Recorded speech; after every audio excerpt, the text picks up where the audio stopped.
سپہر کے 3 بجے ہیں۔ السلام علیکم، یہ ریڈیو پاکستان ہے۔ عشرت ثاقب سے خبریں سنیے۔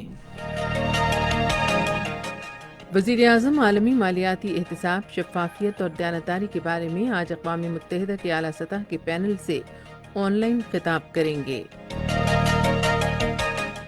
وزیر خارجہ نے کہا ہے کہ بھارت غیر قانونی زیر تسلط جموں و کشمیر میں آبادی کا تناسب غیر قانونی طریقے سے تبدیل کرنے کے لیے سکونتی قوانین میں ترامیم فوری طور پر واپس لے اور دوسری پابندیاں ختم کرے۔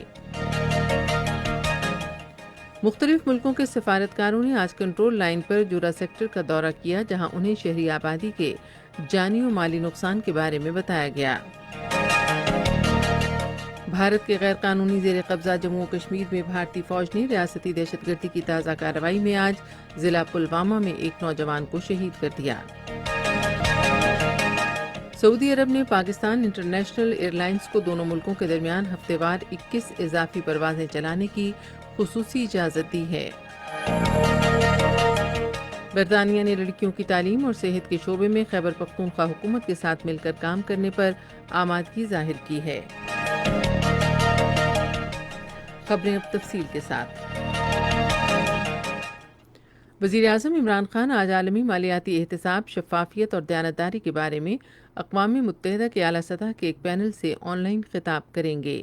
یہ فورم پینل کی عبوری رپورٹ پیش کرنے کے لیے منعقد کیا جا رہا ہے، جو ٹیکس کے حوالے سے تعاون، انسداد بدعنوانی اور غیر قانونی طریقے سے رقم بیرون ملک منتقل کرنے کی روک تھام کے لیے موجود عالمی لائحہ عمل پر عمل درآمد اور نظام کی خامیوں کے بڑے خلا کی نشاندہی کرتا ہے۔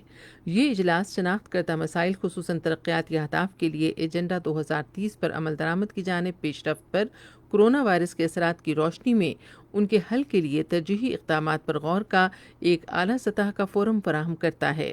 عالمی ادارے میں پاکستان کے مستقل مندوب منیر اکرم اقوام متحدہ کی اقتصادی اور سماجی کونسل کے صدر کی حیثیت سے پینل کے اجلاس سے خطاب کریں گے۔ وزیر اعظم عمران خان اقوام متحدہ کی جنرل اسمبلی کے اجلاس کے دوران آج ایک اور اعلیٰ سطح کی تقریب سے خطاب کریں گے۔ اس تقریب کا موضوع دنیا بھر میں غربت، بہتری کے لیے قیادت اور کثیر جہتی غربت کی فہرست کا استعمال ہے، جس کی مشترکہ میزبانی پاکستان اور چلی کر رہے ہیں۔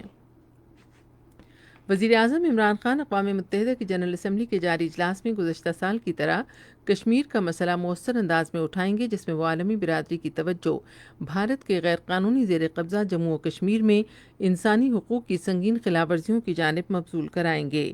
ایک بیان میں وزیر خارجہ شاہ محمود قریشی نے کہا کہ ہم نے مطالبہ کیا کہ مقبوضہ کشمیر میں عائد پابندیاں فوری طور پر اٹھائی جائیں اور مواصلاتی بندش ختم کی جائے۔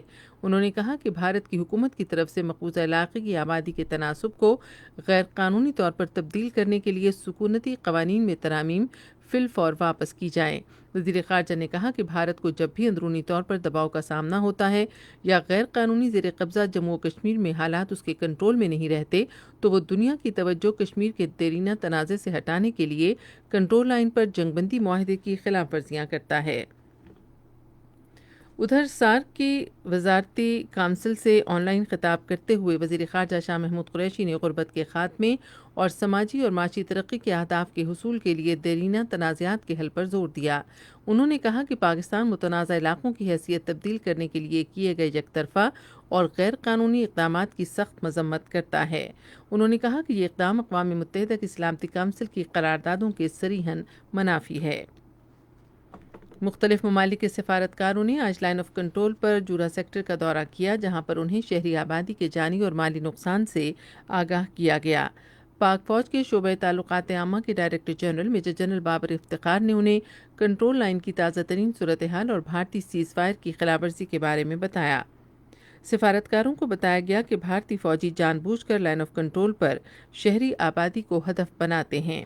اس موقع پر D G I S P R نے کہا کہ بھارتی فوجی شہری آبادی کو نشانہ بنانے کے لیے کلسٹر بموں کا استعمال کرتے ہیں اور اس سال اب تک 18 افراد کی جانیں ضائع ہو چکی ہیں۔ انہوں نے کہا کہ بھارتی فوج رواں سال اب تک 2333 بار جنگ بندی کی خلاف ورزی کر چکی ہے۔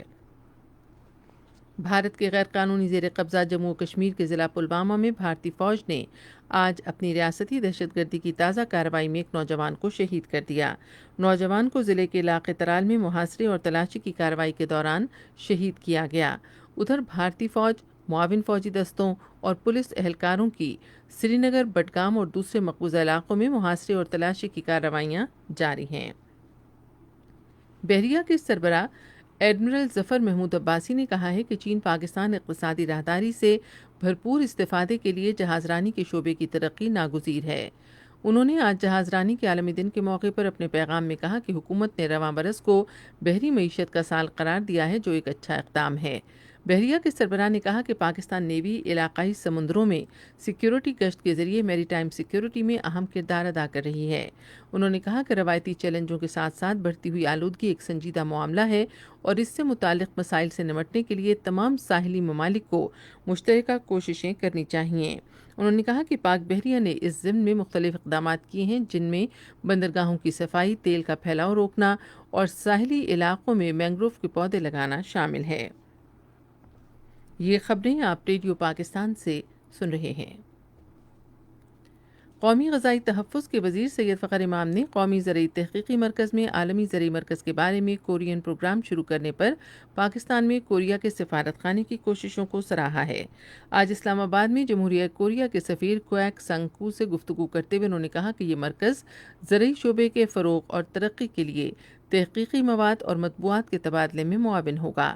وفاقی وزیر نے کہا کہ پاکستان میں ٹڈی دل کی روک تھام کے لیے کوریا کی حکومت کے مالی تعاون کا بھی شکریہ ادا کیا۔ سعودی عرب کی حکومت نے پی آئی اے کو دونوں ملکوں کے درمیان ہفتے وار بنیادوں پر 21 اضافی پروازیں چلانے کی خصوصی اجازت دی ہے۔ قومی فضائی کمپنی کے ترجمان کے مطابق کئی پاکستانیوں کو اپنے اقاموں کی تجدید کے لیے سعودی عرب جانے کی فوری ضرورت تھی، جس کے پیش نظر پی آئی اے نے سعودی حکومت سے اضافی پروازوں کی اجازت دینے کی درخواست کی تھی۔ انہوں نے کہا کہ پی آئی اے کی پروازوں کی تعداد میں اضافے سے رواں ماہ کی 30 تاریخ سے قبل 25,500 پاکستانی سعودی عرب جا سکیں گے، جو کئی افراد کی سعودی عرب میں اپنی موجودگی یقینی بنانے کی آخری تاریخ ہے۔ ادھر پاکستان انٹرنیشنل ایئر لائنز کی ایک خصوصی پرواز جس میں 144 مسافر سوار تھے، آج چین کے شہر چینگڈو کے شوانگلو بین الاقوامی ہوائی اڈے پر اتری۔ پی آئی اے چین اور پاکستان کے متعلقہ حکام کی مدد سے تمام خصوصی پروازوں کا اہتمام کر رہی ہے اور انہیں چلا رہی ہے۔ پاکستان میں برطانیہ کے ہائی کمشنر کرسچین ٹرنر نے آج پشاور میں خیبر پختونخوا کے وزیر اعلیٰ محمود خان سے ملاقات کی۔ اس موقع پر اظہار خیال کرتے ہوئے انہوں نے کہا کہ خیبر پختونخوا کی حکومت صوبے کے تعلیم اور صحت کے شعبوں میں مشترکہ منصوبے شروع کرنے کی خواہاں ہے۔ برطانوی ہائی کمشنر نے لڑکیوں کی تعلیم اور صحت کے شعبوں میں کام کرنے کے حوالے سے اپنی حکومت کی آمادگی ظاہر کی۔ گلگت بلتستان کے چیف الیکشن کمشنر راجہ شہباز نے آج علاقے میں انتخابات کے شیڈول کا اعلان کیا ہے۔ امیدواروں سے کہا گیا ہے کہ وہ اپنے کاغذات نامزدگی کل سے ریٹرننگ افسران کو جمع کرا سکتے ہیں۔ کاغذات 5 روز تک وصول کیے جائیں گے۔ گلگت بلتستان میں 15 نومبر کو انتخابات ہوں گے۔ وابڈا کے چیئرمین مزمل حسین نے کہا ہے کہ عطا آباد پن بجلی منصوبے کے تخمینے کا کام آئندہ 3 ماہ میں مکمل ہوگا۔ انہوں نے یہ بات آج گلگت میں گلگت بلتستان کے نگراں وزیر اعلیٰ میر افضل خان سے ملاقات میں کہی۔ وزیر اعلیٰ نے دیامر بھاشا ڈیم اور عطا آباد ہائیڈل منصوبے کے تخمینے کے کام کے آغاز کو سراہا۔ ملک میں گزشتہ 24 گھنٹے کے دوران مزید 799 افراد میں کرونا وائرس کی تشخیص ہوئی اور اس وائرس کے باعث 5 افراد جاں بحق ہوئے۔ تازہ ترین اعداد و شمار کے مطابق وائرس سے متاثرہ اب تک 2,94,392 افراد صحتیاب ہو چکے ہیں اور ملک میں اب زیر علاج مریضوں کی تعداد 7,388 ہے۔ اور اب موسم کی صورتحال کے لیے محکمہ موسمیات کے نمائندے کی رپورٹ۔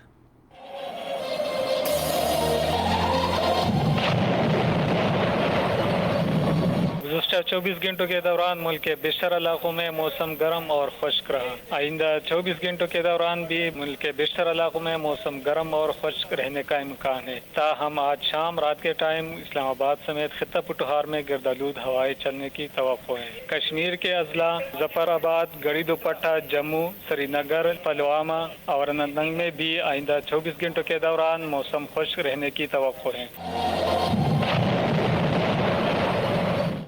اہم خبروں کا خلاصہ ایک بار پھر۔ وزیر اعظم عالمی مالیاتی احتساب، شفافیت اور دیانتداری کے بارے میں آج اقوام متحدہ کے اعلیٰ سطح کے پینل سے آن لائن خطاب کریں گے۔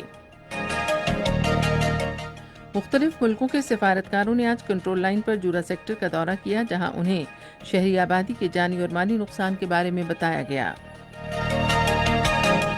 سعودی عرب نے پاکستان انٹرنیشنل ایئر لائنز کو دونوں ملکوں کے درمیان ہفتے وار 21 اضافی پروازیں چلانے کی خصوصی اجازت دی ہے۔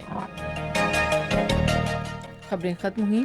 مزید خبروں اور تجزیوں کے لیے ہماری ویب سائٹ ہے radio.gov.pk اور آپ فیس بک کے link radio Pakistan news official پر براہ راست ویڈیو سٹریمنگ بھی ملاحظہ کر سکتے ہیں۔